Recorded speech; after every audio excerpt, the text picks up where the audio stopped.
تو آپ کے خواب میں ایک خواب یہ بھی آتا تھا کہ آپ پسندیدہ ترین چیز اللہ کے راستے میں قربان کریں، اور آپ نے یہ گمان کیا کہ مجھے میرے بیٹے سے زیادہ تو پسند ہے ہی کوئی نہیں، لہٰذا پھر بیٹا آپ قربان کرتے کہیں بھولو، تو بیٹے کو آگے کہہ دیا کہ میں تیری گردن میں چھری چلانا چاہتا ہوں، تو بیٹا بھی اس نے کہا فَفْعَلْ مَا تُؤْمَرُونَ، ابا جی میں آپ کا بیٹا ہوں، آپ کو جیسے حکم دیا گیا ہے کر گزریے، سَتَجِدُنِی انشاءاللہ مِنَ الصَّابِرِینَ، آپ دیکھیں گے اللہ کے فضل سے میں صبر کر کے دکھا دوں گا۔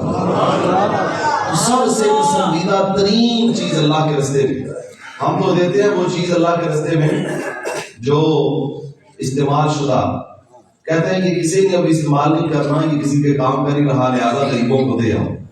تو نیکی کی حقیقت یہ ہے جو خود سب سے زیادہ پسند ہے وہ اللہ کے راستے میں۔ اللہ اکبر۔ آگے ارشاد فرمایا اس امت کو، فرمایا کہ تم ایک امت ہو اور اللہ کی رسی کو مضبوطی سے تھامو اور تفرقے میں نہ پڑو، فرقہ بندی نہ کرو، بکھر نہ جاؤ، منتشر نہ ہو جاؤ۔ اس امت مسلمہ کی ایک شان و شوکت ہے اور وہ ہے کہ ان ھذہ امتکم امۃ واحدہ، یہ ایک امت ہے، اور اگر ایک امت بن جائے، یہ امت واحدہ بن جائے تو اس کی شان و شوکت مزید بڑھ جائے۔ اس لیے فرمایا کہ تفرقوں میں نہ پڑو، اختلاف میں نہ پڑو، جگہ جگہ روزانہ اب بھی فتنے اٹھتے ہوئے نظر آ رہے ہیں۔ ایک بات یاد رکھیں، اس روئے زمین پر 83% اس وقت اہل سنت و جماعت میں، اس پوری روئے زمین پر کتنے فیصد؟ 83%۔ باقی جو 17% ہیں ان میں باقی تمام مسالک، تمام مذاہب ہیں جو اپنے آپ کو علیحدہ سمجھتے ہیں، ان کے اپنے طور طریقے، لیکن اس لیے حضور نے فرمایا تھا میری امت کا سواد اعظم کبھی گمراہی پر جمع نہیں ہوگا۔ تو 83% اہل سنت ہے، مطلب یہ ہے کہ یہ امت کا سواد اعظم ہے، اہل سنت کبھی گمراہی پر جمع ہو سکتے نہیں۔ اس لیے ہمیں اس بات پر ناز کرنا چاہیے۔ اور رہی بات جوڑنے کی، تو جہاں تک جوڑنے کا تعلق ہے، میں نے اکثر یہ بات کہی ہے اور آج بھی کرنا چاہتا ہوں، وہ 100% جو پوری کمیونٹی ہے، وہ پوری جو امت ہے، وہ پورا جو گروہ ہے، وہ 100%، اس میں سے اگر 10% لوگ علیحدہ ہو جائیں تو سمجھدار سیانہ بندہ 10% کو کہے گا 90% سے ملو، یا 90% کو کہے گا 10% سے ملو؟ 10% بولے بات سمجھ رہے ہیں کہ نہیں سمجھ رہے؟ یعنی سیانہ سمجھدار بندہ وہ 10% جو علیحدہ ہوا ہے اس کو سمجھائے نا، اور میاں تو راہ راست سے بھٹک گیا، تو علیحدہ ہو گیا، یہ سواد اعظم ہے، اس کے ساتھ مل اور اس کے ساتھ بیٹھ جا، اس لیے کہ یہ اس امت کا خاصہ ہے کہ یہ امت واحدہ ہو، یہ ایک امت ہو، اس میں تفرقہ نہ ہو، اختلاف نہ ہو، اس میں ایک بن کے آگے چلا جائے۔ اور فرمایا جب میری امت ایک بن کے آگے چلے گی اللہ قدم قدم پہ کامیابی عطا فرما دے گا۔ اس لیے فرمایا کہ وَاعْتَصِمُوا بِحَبْلِ اللَّهِ جَمِيعًا، اللہ کی رسی کو مضبوطی سے تھامو۔ یہاں ایک بات ہو کہ علمی بات بھی کرنا چاہتا ہوں۔ وَاعْتَصِمُوا بِحَبْلِ اللَّهِ سے مراد کچھ لوگ کہتے ہیں قرآن پکڑو، قرآن ہدایت ہے، اور قرآن ہدایت ہے، اس میں کوئی شک نہیں، لیکن اگلی بات بڑی قابل توجہ ہے، کہتے ہیں قرآن کے ہوتے ہوئے کسی اور شے کی ضرورت نہیں، یہاں تک کہ حدیث کی بھی ضرورت نہیں۔ قرآن کے ہوتے ہوئے یعنی قرآن ہدایت ہے اور بحبل اللہ ہے، یہ اللہ کی رسی ہے، اس کو مضبوطی سے تھام لو، اس کے اوپر جمع ہو جاؤ۔ مجھے ایک طالب علم نے یونیورسٹی میں سوال کیا اور کہنے لگا کہ حدیثیں تو ضعیف بھی ہیں، موضوع بھی ہیں، صحیح بھی ہیں، غیر صحیح بھی ہیں، حسن بھی ہیں، تو کیوں نہ ہم قرآن پہ جمع ہو جائیں اور ہم دیکھیں کہ قرآن اللہ کی کتاب ہمارے پاس ایسی ہے کہ اس کے اوپر متفق ہو جائیں۔ تو میں نے کہا کہ آپ کی بات میں تو بڑی اپیل ہے اور سیدھی عقل کو جا کے لگتی ہے، لیکن مجھے بتائیں آپ کو یہ کہاں سے پتا چلا کہ یہ قرآن اللہ کا کلام ہے؟ یہ کس نے بتایا؟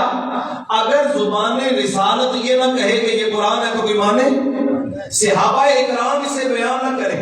اس لیے یہ جو آج کل نئے فتنے پرپ رہے ہیں، ان کی وجہ یہ ہے کہ ان کا وہ سلسلہ علم صحابہ تک پہنچتا نہیں، وگرنہ جب ایک طالب علم پورے علم کا جو ہے وہ معرفت حاصل کر کے وہ درس نظامی مکمل کر کے اپنے سر پہ فضیلت کی دستار سجا کے باہر نکلتا ہے تو ایک کڑی میں بند اور وہ کڑی یہ ہے کہ میرے استاد نے فلاں سے سیکھا، انہوں نے فلاں سے سیکھا، انہوں نے فلاں سے سیکھا، انہوں نے فلاں سے سیکھا، انہوں نے فلاں سے سیکھا، اور چلتے چلتے بات آتی ہے امام اعظم ابو حنیفہ تک، اور وہاں سے بات آگے بڑھتی ہے تو بات آتی ہے عبداللہ ابن عمر تک، اور جب عبداللہ ابن عمر تک بات آ جائے تو پھر پکی بات ہے کہ انہوں نے سنا ہے تو مصطفیٰ جان رحمت سے سنا ہے صلی اللہ۔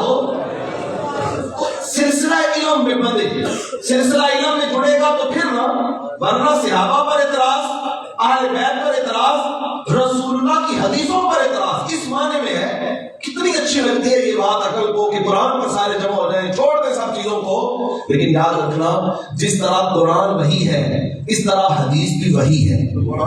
قرآن وحی جلی ہے، حدیث وحی خفی ہے۔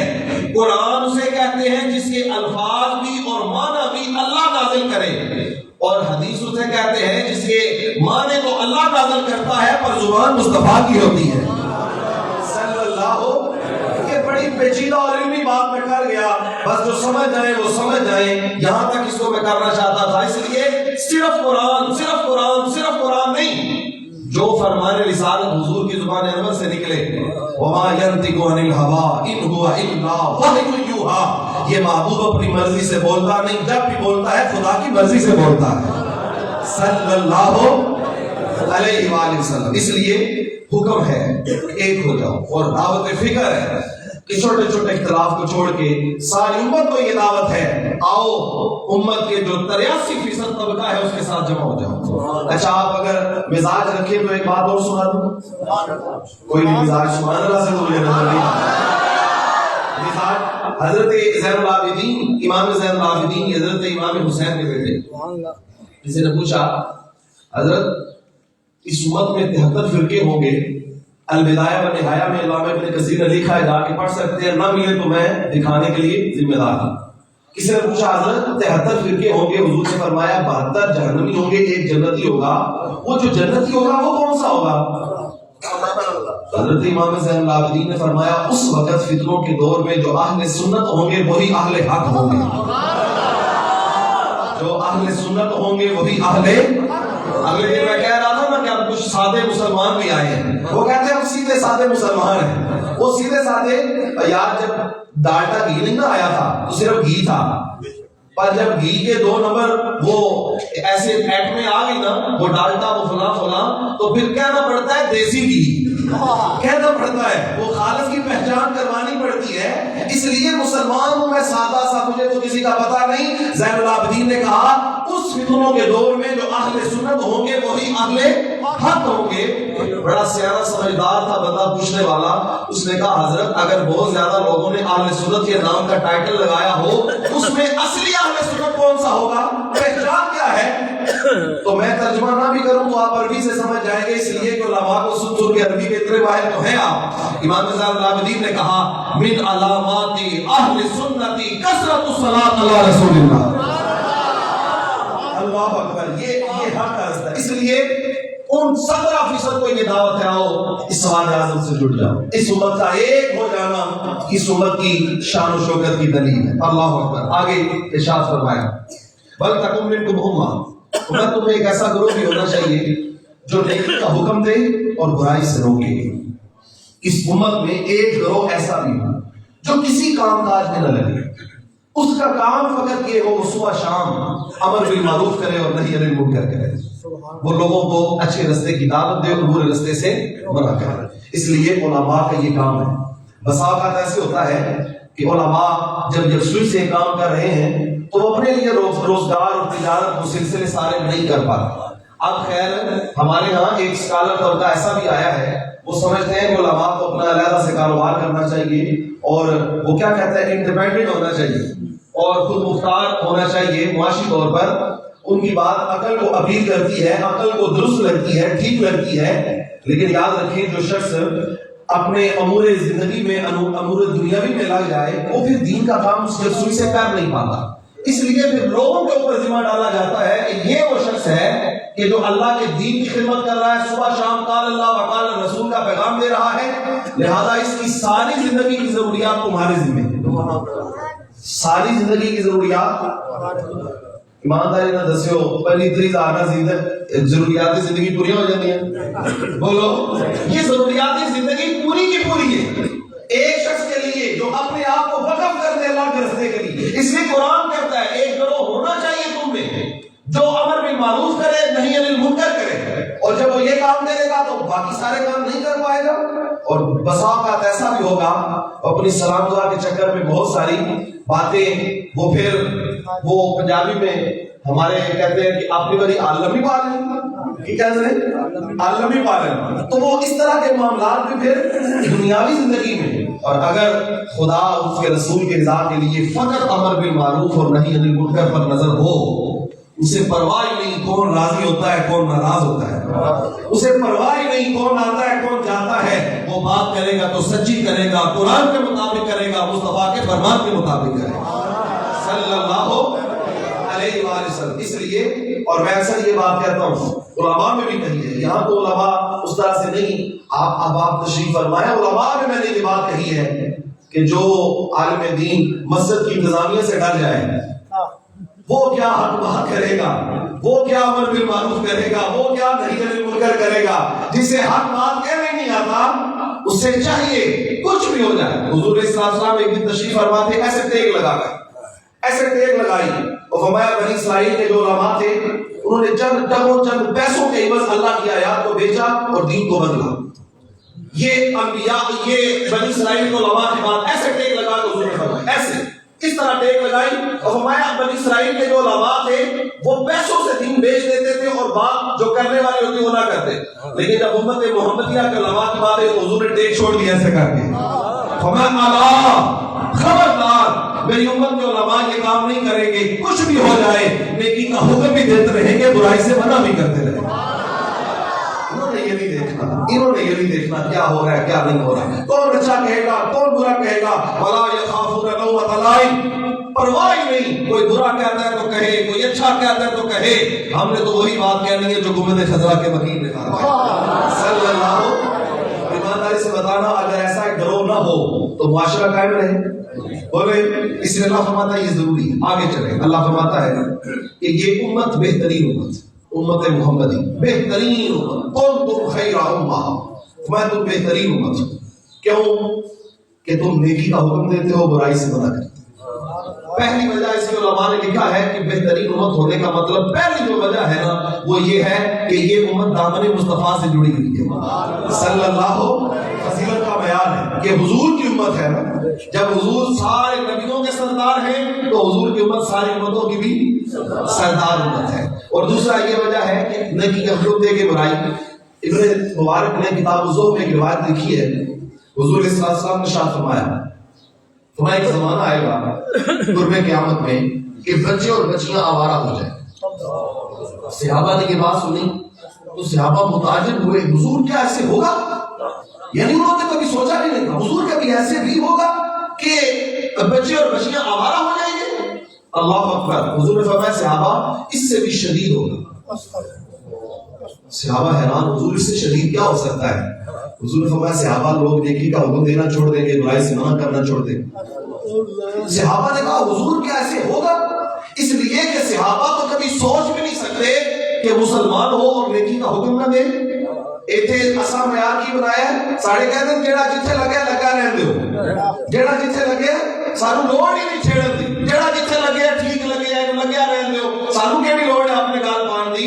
اگر یہی بات ہو نا جیڑا جتھے لگیا رہن دو تو پھر حضور کو تاج میں پتھر کھانے کی ضرورت کوئی نہیں, حضور کو پھر مکے کی گلیوں میں آوازیں کسوانے کی ضرورت کوئی نہیں, حضور کو پھر ابو جہل کے گھر کا کوڑا اپنے دروازے کے سامنے رکھوانے کی ضرورت کوئی نہیں. اس لیے فرمایا ایسا نہیں ہوگا. ایمان والے جو ہیں وہ نیکی کا حکم دیتے ہیں, برائی سے منع کرتے ہیں. اور کم از کم یہ ہے, کم از کم اپنے سامنے برائی تو نہ ہونے دے. ایمان والا اتنا تو ہو کہ اپنے سامنے تو برائی ہوتے ہوئے روک لے, اور اتنا تو جگرا ہونا چاہیے وہ میں پھر بھی نہیں ہے, برائی سامنے ہوتے ہوئے دیکھ رہا ہے پھر بھی نہیں روکتا, تو پھر دل میں تو برا جانے. اور وذالک اضعف الایمان, برائی کو صرف دل میں برا جاننا یہ کمزور ترین ایمان ہے. ہم ماڑی تگڑی گاڑی پر راضی نہیں, بالکل نہیں. ہم مکان کے اوپر راضی نہیں، ہم کہتے ہیں پرانا ہو گیا نیا بناؤ، ہم جو ہے وہ ماڑے کپڑوں پر راضی، پر ایمان ماڑا ٹھیک ہے۔ ضعیف ترین ایمان یہ ہے برائی کو صرف دل میں برا جاننا منع نہیں کرتا، اب جو ٹیڑھا جتھے لگیا رہے تو فرمایا حضور نے کہ لوگ نہیں عن المنکر چھوڑ دیں گے، امر بالمعروف چھوڑ دیں گے۔ صحابہ نے کہا حضور کیسے بھی ہوگا؟ حضور ہوگا اس سے بھی شدید، اس سے بھی شدید۔ صحابہ نے کہا حضور اس سے شدید کیا رہ گیا، کیا ہوگا؟ ابن مبارک نے کتاب الزہد میں لکھا ہے حضور نے فرمایا قرب قیامت میں وہ زمانہ بھی آئے گا کہ لوگ نیکی کو برائی سمجھیں گے، برائی کو نیکی سمجھیں گے۔ کیا وہ زمانہ آ نہیں گیا؟ کیا وہ دور ہم دیکھ نہیں رہے کہ جہاں میں کل مجھے ایک دوست نے فون کیا دبئی سے، مجھے کہنے لگے کہ دیکھیں نماز پڑھنے کی کیا ضرورت ہے اگر کسی کا حق کھانا ہے، تو میں نے کہا حق واقعی کسی کا نہیں کھانا چاہیے، یہ اللہ کو بڑا ناپسند ہے، پر اس کا مطلب یہ ہے اس کی وجہ سے بندہ نماز بھی چھوڑ دے۔ روزہ رکھ کے اگر کسی کو تکلیف دینا، میں کل بھی جمعے میں بات کر رہا تھا کہ روزہ رکھ کے کسی کو تکلیف دینا یہ برا عمل ہے، پر اس کا مطلب ہے روزہ بھی چھوڑ دے۔ ہم نے معیار یہ بنایا، کسی کو کہہ لو جناب داڑھی شریف رکھو، وہ کہتا ہے پہلے نیک نہیں، میں نیک ہوا نا تو پھر رکھ لوں، ابھی میں نیک نہیں ہوا، چونکہ میں نے جھوٹ بولنا ہوتا ہے، کاروبار ہے تو فلاں ہے اس لیے مجھے داڑھی زیب نہیں دیتی۔ میں اپنے دوستوں کہتا ہوں یار گناہ کے لیے نیکی چھوڑتے ہو، نیکی کے لیے گناہ نہیں چھوڑتے، گناہ کے لیے نیکی چھوڑ رہے، یعنی میں نے رکھنی نہیں کیونکہ میں جھوٹ بولتا ہوں، اور جھوٹ بولنا چھوڑ دینا، وہ چھوڑ دینا، وہ نہیں چھوڑتا، اس لیے کہتے ہیں کہ او ہو پیمپرا مت آکھا سڑیا تے نماز پڑھنے کی لوڑ ہے، اس کا مطلب یہ ہے کہ مسجد میں کوئی بھی نہ آئے۔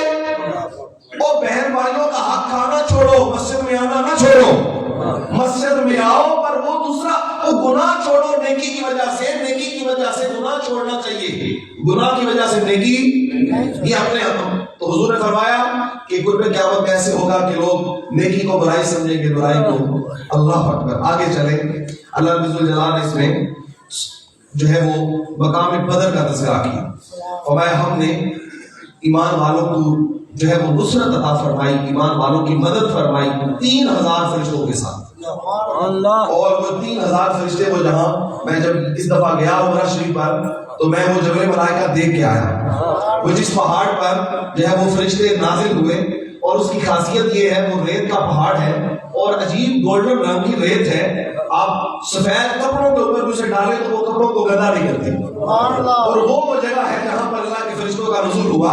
3000 فرشتے، پھر 5000 فرشتے اللہ تعالیٰ نے میدان بدر میں اتارے اور فرمایا یہ ہے اللہ کی مدد اور نصرت، اگر تم 313 بھی ہو پر ہو سچے، ہو مخلص، اللہ تمہاری کمر لگنے نہیں دے گا، تمہیں دو جہانوں میں کامیابی عطا فرما دے گا، سچے ہونے چاہیے۔ آگے ارشاد فرمایا کہ سود کی حرمت کے بارے میں، فرمایا سود کو دگنا چگنا کر کے جو کھاتے ہیں اللہ تعالیٰ ان سے ناراض ہوتا ہے، اور اعدت للکافرین واتقوا النار، ہم نے پھر جو ہے وہ دوزخ کے لوگوں کے لیے تیار کر کے رکھی۔ سود کی حرمت جو گزشتہ درس میں نے تیسرے پارے میں آپ کو وضاحت بتائی تھی، اور اس میں اللہ نے فرمایا تھا جو سود کھائے، جو سود لے، جو سود دے، جو سود کا کاروبار لکھے درمیان میں، فرمایا یہ سب جہنمی ہے، یہ سب جہنمی ہے، اللہ تعالیٰ ان کی بخشش نہیں فرمائے گا۔ آگے ارشاد فرمایا وَأَنْتُمُ الْأَعْلَوْنَ إِن كُنتُم مُؤْمِنِينَ، فرمایا اگر تم سچے مومن بن جاؤ اللہ تعالیٰ سرفرازی تمہیں عطا فرمائے، اگر سچے مومن بنو۔ اس میں غزوہ احد کا کچھ تذکرہ ہے، غزوہ احد کے مضامین بیان کرتے ہوئے جب 1000 مسلمان 3000 کے مقابلے میں نکلے اور ان سے حضور علیہ السلام کے فرمان میں کچھ آگے پیچھے ہو گیا اور ان کو کچھ غلطی لگ گئی، اور وہ 50 گھڑ سوار جو میدان احد میں ایک جگہ کے اوپر جبل الرما کے اوپر حضور نے کھڑے کیے اور فرمایا تم یہاں سے ہلو گے۔ اب جب انہوں نے دیکھا کہ جنگ ختم ہو گئی، خالد بن ولید اپنا لشکر لے کے واپس چلے گئے، مسلمان جیت گئے، تو ان میں سے کچھ صحابہ ایسے تھے جو نیچے آئے اور نیچے آ کے انہوں نے کہا کہ ہم جنگ تو جیت گئے، مال غنیمت اکٹھا کرتے ہیں۔ اب مال غنیمت اکٹھا کرنے لگے تو خالد بن ولید نے کیا کیا کہ اوپر سے آ کے پہاڑ کی پچھلی طرف سے آ کے دوبارہ لشکر اسلام پہ حملہ کر دیا۔ اب جب پیچھے سے حملہ ہوا تو لشکر اسلام میں بگدڑ مچ گئی اور بہت زیادہ نقصان ہوا، 70 مسلمان شہید ہوئے اور 70 زخمی ہوئے، جن میں حضور صلی اللہ علیہ وسلم کے لاڈلے اور پیارے چچا حضرت امیر حمزہ بھی تھے، حضرت مصعب بن عمیر بھی تھے، باقی دیگر صحابہ بھی جن کے مزارات میدان احد میں اب بھی موجود ہیں۔ 70 صحابہ شہید ہوئے۔ اللہ تعالیٰ نے فرمایا کہ محبوب جب آپ نے کہا تھا کہ پہاڑ کی چوٹی سے نیچے نہیں آنا تو ان مسلمانوں کو نیچے نہیں تھا آنا چاہیے، لیکن جب یہ نیچے آئے مال غنیمت جمع کر رہے تھے اور جب اکٹھا کر رہے تھے پیچھے سے حملہ ہوا، انہوں نے جب دیکھا نا کہ کافر دوبارہ آ گئے تو انہوں نے یہ نہیں دیکھا کہ ہم زخمی ہیں، ہمیں کیا ہے، اللہ کے راستے میں جہاد کے لیے پھر دوبارہ کھڑے ہو گئے۔ اللہ فرماتا ہے محبوب جب یہ دوبارہ کھڑے ہوئے نا اللہ کے راستے میں لڑنے کے لیے، اللہ کو ان پہ اتنا پیار آیا ہے، اللہ نے ان کا وہ جرم معاف فرما دیا ہے۔ اچھا کچھ لوگ نا اس مقام کو بہانہ بنا کر صحابہ پہ تان کرتے ہیں، کہتے ہیں دیکھیں یہ صحابہ ہیں، یہ حضور کے کہے پہ درے سے نیچے اتر آئے۔ ایمانداری سے بتانا صحابہ درے سے نیچے آئے اس میں کوئی شک، اور قرآن میں اللہ ان کی معافی کا اعلان کرے تو میں اور آپ کون ہیں ان کے بارے میں بات کرنے والے؟ ہمیں حق کس نے دیا ہے؟ قرآن میں یا تو حکم آئے نا، اللہ نے فرماتا ہے ہم نے معاف فرما دیا، اور آگے بیان فرمایا وَأَنْتُمُ الْأَعْلَوْنَ إِن كُنتُم مُؤْمِنِينَ، فرمایا تم سچے مومن بن جاؤ، ساری زندگی کا وعدہ ہے اللہ سے بلندی تمہیں عطا فرمائے۔ تو جب معافی مل گئی صحابہ کو تو آج کے کسی مولوی کو اٹھ کے ان پہ اعتراض کرنے کی ضرورت نہیں ہے۔ اللہ نے معاف کیا، اللہ کے رسول نے معاف کیا، قرآن میں آیت نازل فرمائی، اس لیے ان کے بارے میں بات نہیں کی جائے۔ آگے آیت میں ایک آیت میں چوتھے بارے میں وہ بھی ہے، اللہ تعالیٰ نے ارشاد فرمایا کہ محبوب ہم نے آپ کی صورت میں احسان کر دیا لوگوں پر، اور احسان ایسا کیا ہے کہ اللہ تعالیٰ ارشاد فرماتے ہیں لقد من اللہ علی المؤمنین اذ بعث فیہم رسولا، احسان ایسا کیا ہے کہ آپ جیسا سونا محبوب ہم نے لوگوں کو عطا فرما دیا۔ محبوب کسی کو دیتا ہی نہیں، پر ہم نے تو محبوب بھی دے دیا ہے۔ اپنا معیار زمانے سے جدا رکھتے ہیں ہم، تو محبوب بھی محبوب خدا رکھتے ہیں۔ ہمارا تو محبوب وہ ہے جو خدا کا بھی محبوب ہے۔ اللہ اکبر۔ آگے ایک مضمون کو بیان فرمایا، فرمایا وَلَا تَحْسَبَنَّ الَّذِينَ قُتِلُوا فِي سَبِيلِ اللَّهِ أَمْوَاتًا، جو اللہ کے راستے میں شہید کیے جائیں انہیں کبھی مردہ گمان بھی نہ کرنا، ذہن سوچے بھی نہ کہ یہ مردہ ہے۔ ویسے ایک مقام پر پیچھے کہا وَلَا تَقُولُوا لِمَن يُقْتَلُ فِي سَبِيلِ اللَّهِ أَمْوَاتًا، جو اللہ کے راستے میں مارے جائیں انہیں مردہ کہنا نہیں، اور یہاں کہا وَلَا تَحْسَبَنَّ الَّذِينَ، سوچنا بھی نہیں، یعنی سال ایک طرف ہے، دھڑ ایک طرف، گردن کٹی ہوئی ہے، اور اللہ فرماتا ہے کہ مردہ نہیں۔ سمجھ رہے ہیں؟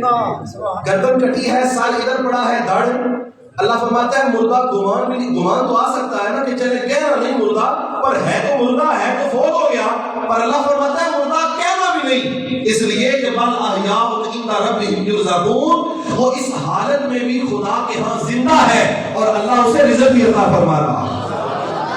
یہ قرآن سنا رہا ہوں۔ یہاں رک کے ایک بات کرنا چاہوں گا، جو لوگ کہتے ہیں نبی مر گئے مٹی میں مل گئے، معاذ اللہ استغفر اللہ، یہ باتیں کتابوں میں لکھی ہیں، میں ہماری بات نہیں کر رہا۔ کہتے ہیں نبی چلے گئے، دنیا سے ختم ہو گئی بات۔ یار مجھے ایک بات کا جواب دیں، اگر نبی کا کلمہ پڑھ کے کوئی شخص شہید ہو جائے تو وہ شہید وہ ہے جس کو اللہ کہتا ہے تم نے مردہ گمان بھی نہیں کرنا، اور جس نبی کا کلمہ پڑھ کے مرتبہ شہادت مل رہا ہے وہ نبی کیسے مردہ ہو سکتا ہے؟ یعنی قرآن کہتا ہے کہ شہید کو مردہ گمان نہیں کرنا، تو جب شہید کو مردہ گمان نہیں کرنا تو پھر اللہ کے نبی کے لیے کیسے یہ گمان کیا جا سکتا ہے؟ وہ جس کا کلمہ پڑھ کے لوگ مسلمان ہوتے چلے جا رہے ہیں۔ اللہ اکبر۔ آگے ایک اور مضمون بیان فرمایا جس میں سورۃ النساء کا آغاز کیا، فرمایا یہ سورۃ النساء یہ مدنی سورت ہے، مدینہ منورہ میں نازل ہوئی، ویسے ترتیب مصحف کے اعتبار سے یہ 5ویں سورت ہے، اور ترتیب نزول کے اعتبار سے یہ 92 نمبر سورت ہے، سورۃ النساء، اور سورہ بقرہ کے بعد سب سے بڑی سورت سورۃ النساء ہے۔ اس میں زیادہ احکام عورتوں کے بیان کیے گئے، عورت کو عربی میں النساء کہتے ہیں، لہذا اس سورت کا نام بھی سورۃ النساء رکھا ہے۔ اس لیے اس کا آغاز کیا، فرمایا اے لوگوں ہم نے تمہیں ایک جان سے پیدا کیا، حضرت آدم سے پیدا کیا، پھر جوڑے بنائے، پھر تمہارے لیے ہم نے رائے ہموار کی، اور اس میں آگے ارشاد فرمایا تعدد ازواج کا تذکرہ مشروط طور پر کیا کہ ہم مردوں کو اجازت دیتے ہیں 2 شادیاں کریں، 3 کریں، 4 کریں، لیکن آگے فرمایا کہ اگر عدل کر سکو تو پھر کرو ورنہ نہیں۔ مشروط اجازت. لوگوں کو یہ تو یاد ہے کہ مردوں کو 4 شادیوں کی اجازت ہے، یہ نہیں پتا کہ عدل بھی کرنا ہے. عدل کریں گے تو پھر، اور اگر عدل نہیں کر سکتے تو پھر بالکل کوئی اجازت نہیں ہے. اور آگے قرآن میں خود فرمایا وَلَن تَسْتَطِيعُوا أَن تَعْدِلُوا بَيْنَ النِّسَاءِ، اور تم میں استطاعت ہی نہیں ہے کہ تم اپنی بیویوں میں عدل کر سکو. استطاعت یہ دل کا میلان ہے، دل کا میلان ہے کہیں بھی ہو جائے. یہ دعا تو حضور علیہ السلام کی مانگا کرتے تھے، اے اللہ 11 ازواج مجھے عطا فرمائی، میں اپنی استطاعت کے مطابق عدل کرتا ہوں، جہاں تک کر سکتا ہوں کرتا ہوں، پر مولا مجھے عائشہ کے معاملے میں معاف فرما دے. مجھے عائشہ کے معاملے میں، اس لیے کہ وہ جو دل میں جو مقام حضرت عائشہ کا تھا وہ کوئی اور نہیں پا سکا، وہ کسی اور کو. بلکہ ایک دن محفل میں بیٹھے حضور علیہ السلام، سارے صحابہ بھی موجود. ایک شخص آیا، یا رسول اللہ صلی اللہ علیہ وسلم، حضور آپ کو سب سے زیادہ کس سے پیار ہے، سب سے زیادہ آپ کس سے محبت کرتے ہیں؟ حضور فرمایا عائشہ سے. فرمایا عائشہ سے. اب وہ پوچھنے والا شخص شرما گیا، حیا کا تقاضا. اس نے کہا حضور میری مراد ہے مردوں میں سے کس سے زیادہ پیار کرتے ہیں؟ تو پھر بھی حضرت عائشہ کا نام لے کے کہا عائشہ کے باپ ابو بکر صدیق سے، تو میں ان سے پیار کرتا ہوں. تو یہ معاملات دل کا تھا، اس لیے فرمایا اس میں تم استطاعت رکھتے نہیں. بہرحال معاملات میں اگر استطاعت رکھتے ہو تو پھر شادی کی جو ہے وہ ایک سے زیادہ کی اجازت ہے، ورنہ ایک ہی کافی ہے. اور اسی پر تکیہ کیا جائے، اسی پر گزارا کیا جائے، اور اسی کے ساتھ اچھے سلوک کے ساتھ. یہاں ایک بیوی گھر میں اگر بیچاری کو ناراض بیٹھی ہے یا معاملات سنبھل نہیں پا رہے تو دوسری گھر کے حضور علیہ السلام کا جب وصال مبارک ہوا تو 9 ازواج حضور کے حجروں میں تھی. کتنی؟ 9 ازواج. تمام 9 کی 9 ازواج کہتے ہیں کہ حضور علیہ السلام سے ہمیں کوئی ایک چھوٹی سی شکایت بھی نہیں تھی. جب حضور کا وصال، ایک چھوٹی سی شکایت، یہ حضور کا اخلاق تھا. اس لیے فرمایا تم میں سے بہترین شخص وہ ہے جو اپنے گھر والوں کے ساتھ اچھا ہے. بہترین وہ ہے جو گھر والوں کے ساتھ، اپنی بیوی سے، بچوں سے، ماں باپ سے جو اچھا ہے وہ اچھا ہے. اور فرمایا میں تم میں سب سے زیادہ اپنے گھر والوں کے ساتھ اچھا ہوں. اس سے بڑھ کر مثال کیا ہو سکتی ہے؟ 9 ازواج حجرات میں موجود ہے، کسی ایک کو چھوٹی سی شکایت بھی نہیں ہے. اللہ اکبر. آگے چلیں. پورا ایک رکوع اللہ رب الجلال نے بیان فرمایا جس میں وراثت کی تقسیم کا بیان. اب وراثت کیسے تقسیم کی جائے؟ جب کوئی شخص فوت ہو جائے تو فوت ہونے کے بعد اس کی وراثت تقسیم کی جاتی ہے. اگر وہ دنیا میں اپنی زندگی میں کسی کو کچھ دے جائے تو وہ وراثت میں شمار نہیں ہوتا. وراثت میں شمار وہ ہوگا جو مرنے کے بعد کی جائے. اسی طرح اب کچھ والدین جو ہے وہ زندگی میں ہی وراثت تقسیم کر دیتے ہیں اور پھر بعد میں بیچارے ذلیل ہوتے رہتے ہیں. تو شریعت نے یہ طریقہ پسند نہیں فرمایا، اس لیے کہ وراثت کا جو استحقاق ہے وہ مرنے کے بعد ہوتا ہے، مرنے سے پہلے نہیں ہوتا. اور اس کے جو حصے ہیں فرمایا کہ اس کی ہم نے 12 صورتیں بیان فرمائی. پہلی صورت یہ کہ بیٹی کا آدھا حصہ ہوگا مرد سے. اب مرد کے 2 حصے ہیں اور بیٹی کا وجہ. یہاں پہ کچھ لوگ کہتے ہیں کہ عورت کے ساتھ زیادتی ہے، ظلم ہے کہ عورت کو 1 حصہ دیا، مرد کو 2 حصے دیے. اور یہاں قرآن میں واضح طور پر للذکر مثل حظ الانثیین، مرد کو 2 حصے ملیں گے، عورت کو وجہ یہ ہے کہ مرد جو ہوتا ہے وہ پورے اپنے خاندان کا کفیل ہوتا ہے اور اس کے اوپر ذمہ داری ہے، بیوی کے مال نفقے کی ذمہ داری، بچوں کی پرورش کی ذمہ داری، ماں باپ کی ذمہ داری، ساری ذمہ داریاں مرد کے اوپر ہوتی ہیں، عورت کے اوپر نہیں ہوتی. اس لیے اسلام نے عورت کو 1 حصہ دیا ہے، مرد کو. بات سمجھ گئے؟ اعتراض کا جواب سمجھ آ گیا؟ کہیں بات ہو جائے تو آپ بھی کیا کریں بات، تو اس کو کھل کے بیان کریں کہ اسلام ہے، اسلام نے کسی کے ساتھ زیادتی نہیں کی. اگر ہمیں سمجھ نہ آئے تو علیحدہ بات ہے، ورنہ اسلام نے سب کے ساتھ عدل کیا ہے، انصاف کیا ہے. بلکہ آپ مجھ سے پوچھیں کہ اسلام کا دوسرا نام کیا ہے، تو اسلام کا دوسرا نام نظام عدل ہے. اسلام عدل سکھاتا ہے. آگے ارشاد فرمایا اگر بیٹا ایک ہو صرف تو باقی اگر جو وارث ہو یعنی میت کا باپ ہو اور ماں ہو، اس کے حصے کے بعد بیٹا جو ہے وہ ساری وراثت کا مالک بن جائے. اور پھر اگر میت کی صرف ایک بیٹی ہو، اس کے علاوہ کوئی اولاد نہ ہو، تو پھر وہ بیٹی جو ہے وہ آدھی وراثت کی مالک بنے گی اور باقی جو ہے وہ باقی وارثوں میں تقسیم کر دیا جائے. یہ علماء سے پوچھا جائے گا کہ باقی کی تقسیم کہاں کرنا ہے. اس لیے کہ جو علم میراث ہے، حضرت مولا کائنات شیر خدا علی المرتضیٰ رضی اللہ عنہ فرمایا کرتے تھے آدھا علم میراث ہے. آدھا علم یعنی دنیا کے سارے علم اکٹھے کر لو ایک طرف اور ان کا جو درمیانہ حصہ آدھا کر لو تو وہ علم میراث ہے. اس لیے علماء سے مشورہ لیا جائے کہ اس کو کیسے تقسیم کیا جائے. آگے ارشاد فرمایا کہ اگر اس کے لیے اولاد ہو اور وہ وارث بنے تو ماں کے لیے جو ہے وہ اس کی جو ماں ہوگی میت کی یعنی اولاد بھی ہے اور اس کی جو ماں ہے اس کو ثلث یعنی 1/3 دیا جائے گا، اور اس کی جو ہے وہ بہن بھی ہو تو پھر اس کی ماں کے لیے 6واں حصہ دیا جائے گا۔ پھر فرمایا کہ جو بیوی ہے اگر اس کے لیے اولاد نہ ہو یعنی بیوی اگر فوت ہو جائے اور اس کی اولاد نہیں ہے تو پھر شوہر کو 4واں حصہ آدھا ملے گا، وراثت میں سے آدھا، بیوی کی وراثت سے آدھا شوہر کو ملے گا، اور اگر شوہر فوت ہو جائے اور جو اولاد نہ ہو تو پھر بیوی کو 4واں حصہ ملے گا۔ اسی طرح اگر اولاد ہو اور بیوی کا شوہر جو ہے وہ فوت ہو جائے تو بیوی کو جو ہے وہ 8واں حصہ ملے گا اور شوہر کو 4واں حصہ ملے گا، یعنی ہر جگہ پر مرد کو 2 گنا رکھا گیا عورت سے، اس لیے کہ وہ کفالت کرتا ہے، وہ خاندان کی کفالت کو دیکھتا ہے۔ اس لیے فرمایا میں کان رجل یورث کلالہ، اگر کوئی شخص ایسا ہو جس کے اوپر بھی کچھ نہ ہو، نیچے بھی مطلب باپ دادا پردادا بھی نہ ہو، اولاد میں پوتے پڑپوتے بھی نہ ہو، تو پھر وہ جو ہے وہ اخن او اخت، اس کے لیے بھائی ہے اور بہن ہے، تو فلکل واحد منہما السدس جو ہے وہ 6واں حصہ بنا کے ان کو دیا جائے گا، باقی دیگر وارثوں میں تقسیم کر دیا جائے گا۔ اس طرح سے وراثت کے احکام کو اس پارے کے اندر بیان فرمایا، اور آخر میں ایک آیت مبارکہ میں نکاح کی حرمت کا بیان کیا، اور جن رشتوں کے ساتھ نکاح نہیں کیا جا سکتا وہ کون سے ہیں؟ سب سے پہلے اپنی ماں سے، بناتکم اپنی بیٹیوں سے، اخواتکم اپنی بہنوں سے، اماتکم اپنی پھوپھیوں سے، خالاتکم اپنی خالاؤں سے، وبنات الاخ اور اپنی بہن کی بیٹیوں سے یعنی بھتیجیوں سے، اور وبنات الاخت اپنی بھانجیوں سے یعنی بہن کی بیٹیوں سے۔ اسی طرح جو رضائی بیٹیاں بنے بہنوں کی ان سے بھی نکاح نہیں کیا جا سکتا، اور وہ مرد جو کسی عورت سے نکاح کر لے اور اس کی منکوحہ بن جائے، اپنی منکوحہ کے ماں سے، اس کی جو ہے وہ نانی سے یا اس کے اصول سارے کے سارے ان سے بھی نکاح کیا جا سکتا۔ مسئلہ سمجھ آ رہا ہے جی؟ میرے خیال میں بات ذرا تیزی میں ہو گئی، میں چونکہ وقت کا خیال بھی رکھ رہا ہوں، ورنہ میں تفصیل کے ساتھ یہ بات بیان کرتا تو بہت زیادہ وقت چاہیے تھا۔ اس لیے میں یہ صرف کہنا چاہتا ہوں کہ ہمارے ہاں جو محرم رشتے مشہور ہیں یعنی بیٹی، بہن، ماں اور پھوپھی اور خالہ، اور وہ رضائی بھی ہو تو بھی یہ حکم ہے۔ اسی طرح اگر باپ کی جو ہے وہ دوسری بیوی ہے تو باپ کی بیوی سے بھی کسی قسم کا نکاح کیا جا سکتا نہیں۔ اسی طرح باپ کی جو دوسری بیوی ہے یعنی اپنی ماں کے علاوہ کوئی دوسری بیوی ہو، اس کی جو اولاد ہے اس سے بھی نکاح نہیں کیا جا سکتا۔ اور پھر آگے ارشاد فرمایا کہ تم 2 بہنوں کو ایک وقت میں نکاح میں جمع بھی نہیں کر سکتے، یعنی ایک نکاح میں 2 بہنیں جمع نہیں ہو سکتی۔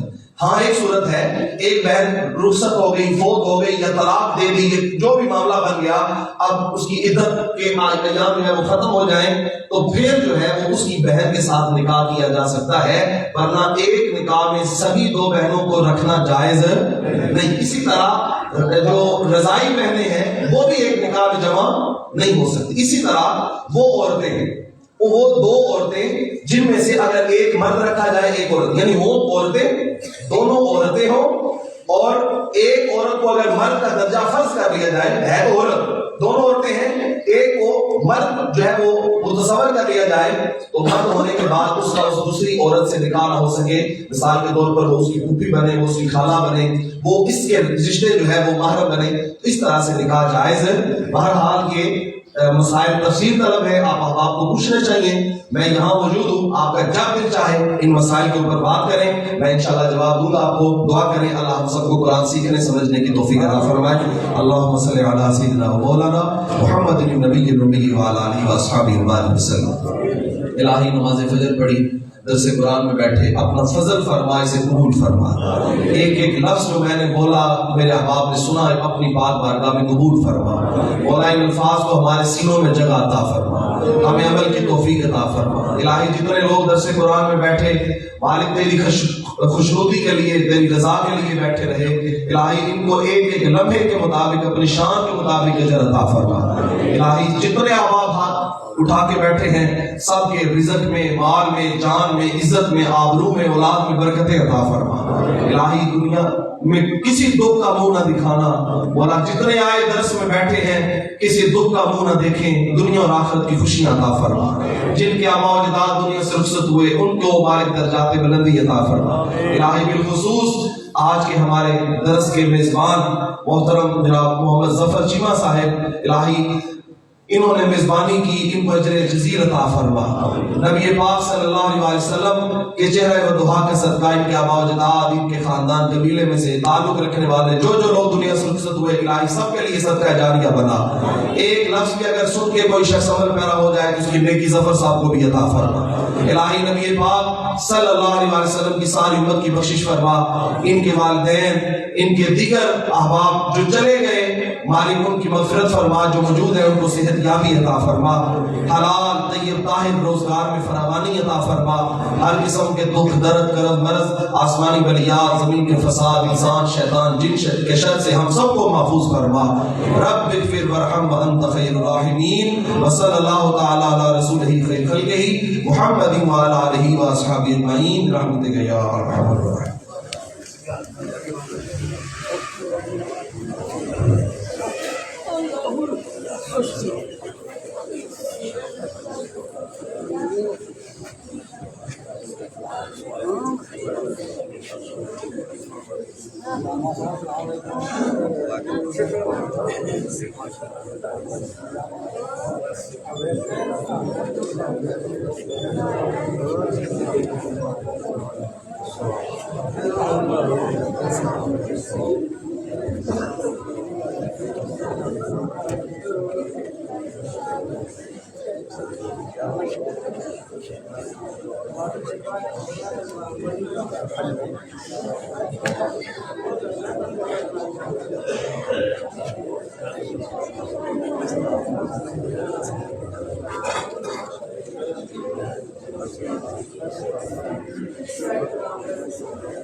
کا اقرار کرنا